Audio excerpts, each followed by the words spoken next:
Hey, how's everybody doing this morning? Everybody feeling pretty good? Man, what an incredible time of music and worship that was.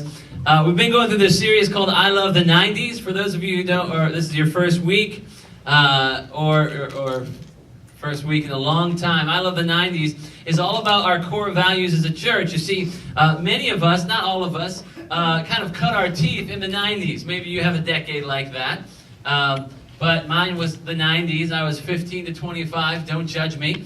And I love all things 90s. As a matter of fact, the song that the band started with this morning is one of my favorite songs ever. In case you don't know if I'm from New England or not. Ever. Sister Hazel, hard to say. Come on. I mean, I love Sister Hazel. And whenever I tell the band members that, they're like, who? I'm like, what? This is amazing music.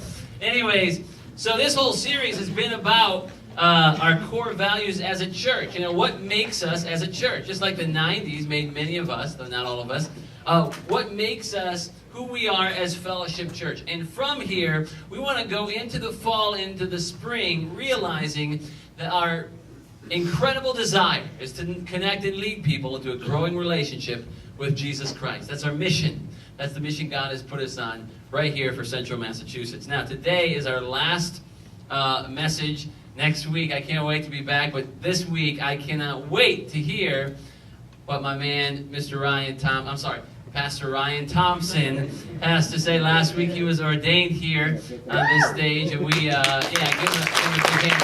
Let's give a big hand to Mr. Pastor Ryan Thompson as he brings the word this morning.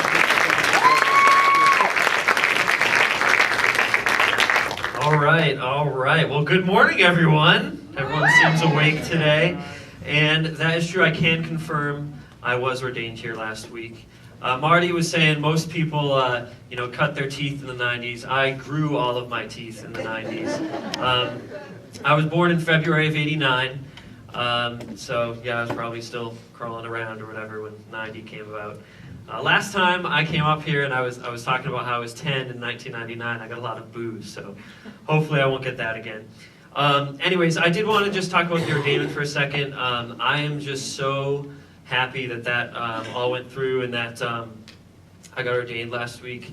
Ordainment, it's a celebration of something that God has already been doing in your life, namely, calling me to ministry and confirming that calling. Through ordainment. So let me just thank all of you. I just want to thank all of you for all playing a role in my development as a person, as a pastor, and as a leader. I especially wanted to thank my parents who are here this morning back there. Pastor Marty, Pastor Dave, who's the pastor of my old church, Joe Griffin, Garrett Walker, and the other members of the board at Fellowship. You've all played a big role. Thank you. I heard this story a while back, and I want to let you know that this isn't my story. I actually got it from another pastor. We kind of do that sometimes to one another. But I believe this story is true. So this pastor I got the story from grew up in South Carolina, and his pastor growing up was kind of an older guy, maybe in his mid-70s. And on Father's Day one year, the pastor was, giving a father in the church an award for having the most children out of anyone else in the church. So he brought this father up and he asked him, how many children do you have? And so the man replied, I have 8 daughters. 8 daughters is pretty crazy. Yeah, you all know.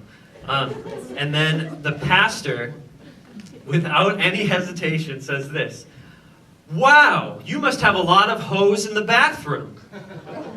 And the congregation just lost it. And they're like, what? That's what? And so now it turns out that when this pastor was younger, his mother and sisters used to hang their pantyhose on a rack next to the bathroom window. And apparently it was a pretty common thing to do back in the day. So when there were ladies in the house, a common phrase people used to use was, there's hose in the bathroom. And the pastor, he didn't even realize he was completely in the dark until he got off the stage and he talked to someone about it afterwards. And of course, he was mortified when he figured out, what the actual present-day context of that was. And I think, it's easy for us to make fun of this guy. It's easy for us to make fun of this pastor. But I think the reason it's easy is because we're really making fun of and laughing at ourselves as well. And so I think we've all had moments where we say something and it doesn't really connect the way we want it to.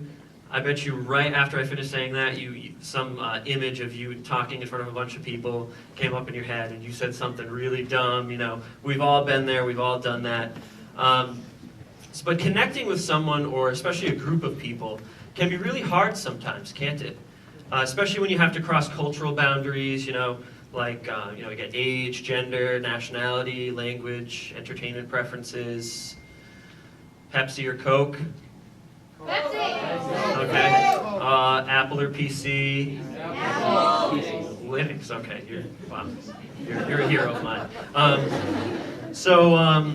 Anyways, yeah, so all of those things, there's these cultural differences, these rivers of cultural difference between us. And those make it hard for us to connect with people. So I want to read something to you right now, and it's something that probably everyone in this room has heard at some point or another, and it's the mission of Fellowship Church. And if you guys could just throw it up on the screen, that'd be great. Fellowship Church exists to connect and lead people into a growing relationship with Jesus Christ. Fellowship Church exists to connect and lead people into a growing relationship with Jesus Christ. And I love our mission statement, because here's what it does. It points out the elephant in the room. And there's not actually an elephant in the room. If you don't know that phrase, you should probably look it up. But basically it says this: there's this gap.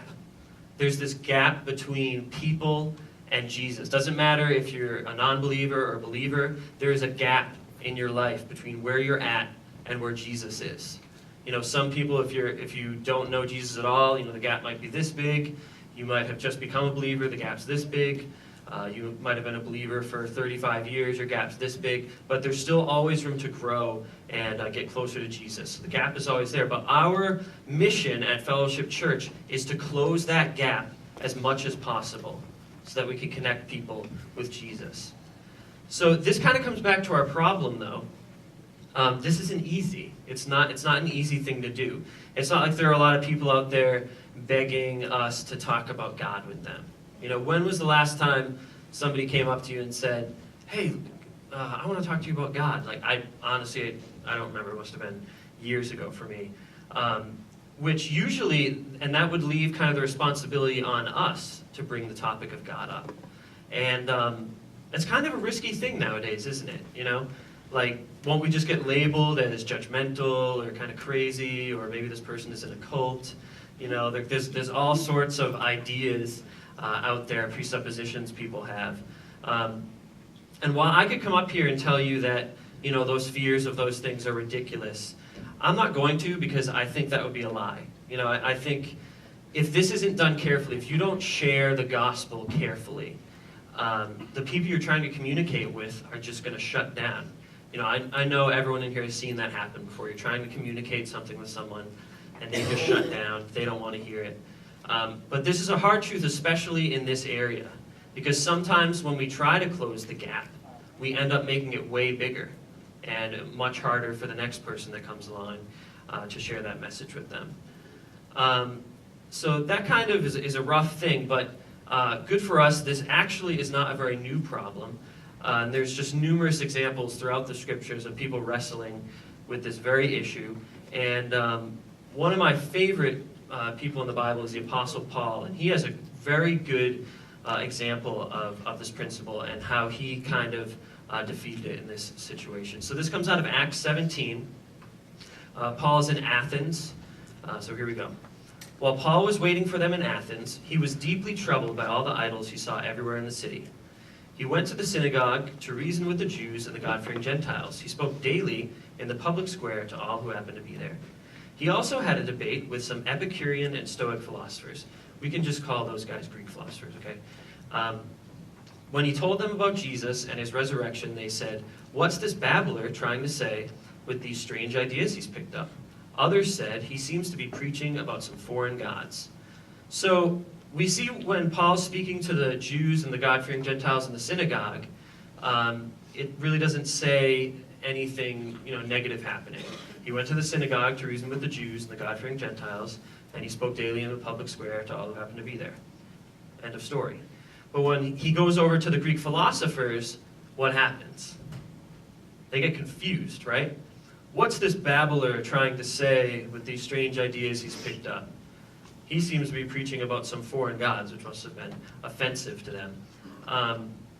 So he's trying to communicate the gospel to these Greek philosophers. He's trying to connect people to Jesus, and it isn't happening for him.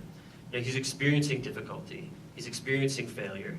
And he's experiencing rejection, which, by the way, is everything that we are afraid of when we try to share Jesus today with people in our communities. But Paul was fortunate, and they kind of gave him a second chance, and he caught a break. Listen to this. Then they took him to the high council of the city. "Come and tell us about this new teaching," they said. "You are saying some rather strange things, and we want to know what it's all about." It should be explained that all the Athenians, as well as the foreigners in Athens, seem to spend all of their time discussing the latest ideas. So the Greeks in Athens are basically like, "Look, Paul, you are so confusing. You are so bad at explaining this. Like, you need to do it again. You know, rephrase everything you just said. Like, we need to hear it again." So, must have been embarrassing for Paul, but it's also an opportunity. So he's in this city full of people who worship idols and people who like to sit around and talk about the most recent worldly ideas and philosophies. And rather than getting discouraged about this, Paul says, all right, how can I use this? How can I use these things to accomplish my mission? So here's where Paul gets creative, and it gets pretty good. Watch this. So Paul, standing before the council, addressed them as follows: "Men of Athens, I notice you are very religious in every way. For as I was walking along, I saw your many shrines, and one of your altars had this inscription on it: 'To an unknown God.' This God, whom you worship without knowing, is the one I'm telling you about." So this is great stuff here. Can anyone see the genius in this? So he's connecting the unknown God shrine to God, who they don't know. And he's using this brilliantly. But he's making connections, he's making it happen, and he continues. "He is the God who made the world and everything in it. Since he is the Lord of heaven and earth, he doesn't live in man-made temples, and human hands can't serve his needs, for he has no needs. He himself gives life and breath to everything, and he satisfies every need. From one man he created all the nations throughout the whole earth. He decided beforehand when they should rise and fall, and he determined their boundaries. His purpose was for the nations to seek after God, and perhaps feel their way toward him and find him, though he is not far from any one of us. For in him we live and move and exist. As some of your own poets have said, we are his offspring." So Paul does it again at the end here. He's quoting one of the Athenian poets, and he's connecting it back to God. And the story continues, and at the end of it, it's about half and half. Half the people believe, half the people don't. But I think the ultimate point here is, Paul is looking at the same problem we look at every day in terms of connecting God to people. And he actually is using one of fellowship's core values to tackle it. And here it is, it's relevance. In all that we do, we seek to be relevant. This will allow us to engage the culture and have a lasting effect on our community. I'm going to read that again. In all that we do, we seek to be relevant. This will allow us to engage the culture and have a lasting effect on our community. So Paul had a lasting effect on the community in Athens because what he said was relevant. And what made it relevant? Well, in this case, it related things that Athenians already knew about to Jesus. It was that simple. So Paul gives us a great example, but how can we apply this principle today? I mean, I love the 90s as much as the next guy, but the church can't stay there.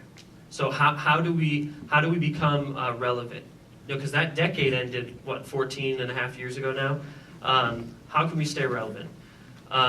Here's what we have to realize. If you're going to remember one thing, by the way, out of the message today, please remember this next statement. Write it down, put stars and circle it, and do whatever you got to do, put glitters on it, whatever you got to do to remember it.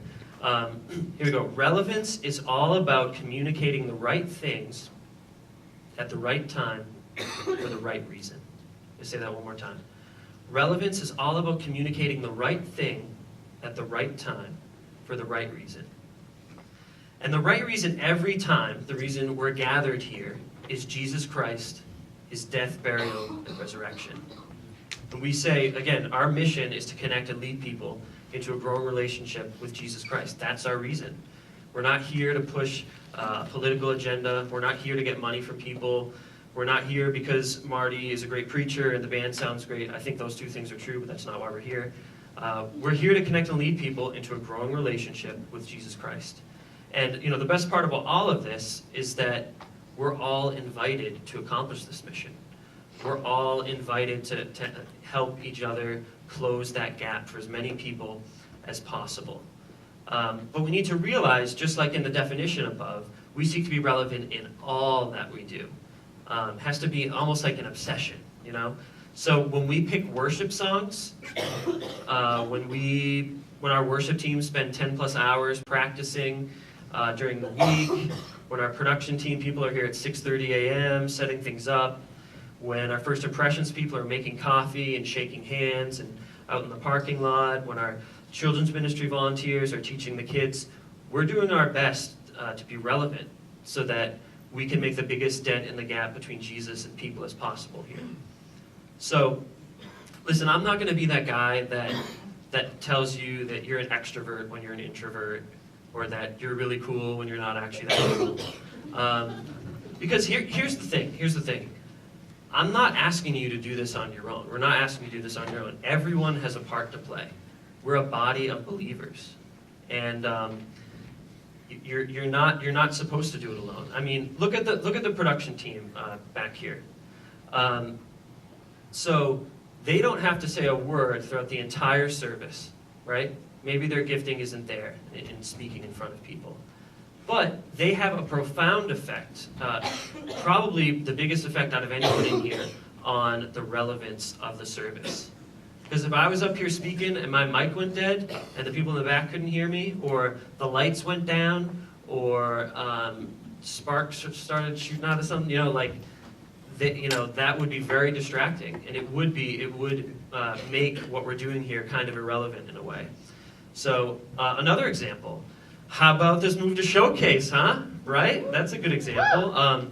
And this move required a lot of things of us. It was a big step of faith, but we did it, and it's allowed us to go to a whole new level in terms, a whole nother level in terms of relevance. And I just want to give everyone here permission. Let's give each other a hand on that one. That's pretty awesome. All right, so here's what I want us all to do this week. Let's go back through everything we do and ask ourselves, is this relevant? How can this connect better with people? What can I do to close the gap between Jesus and people here at Fellowship? And if you're looking for ideas of how to do that here at Fellowship, we always have a bunch of opportunities available. You can just talk to Billy outside the theater, or you can find me, and we'd love to help you find a place, your place in that team to accomplish the mission here. And I just want to leave you guys with one final thing this morning. Please don't give up. I realize sometimes this core value is tough, and that sometimes we don't get it right, but it is worth the effort, and there's nothing we can't accomplish as a group of believers on fire to accomplish the vision that God's given us. Let's pray.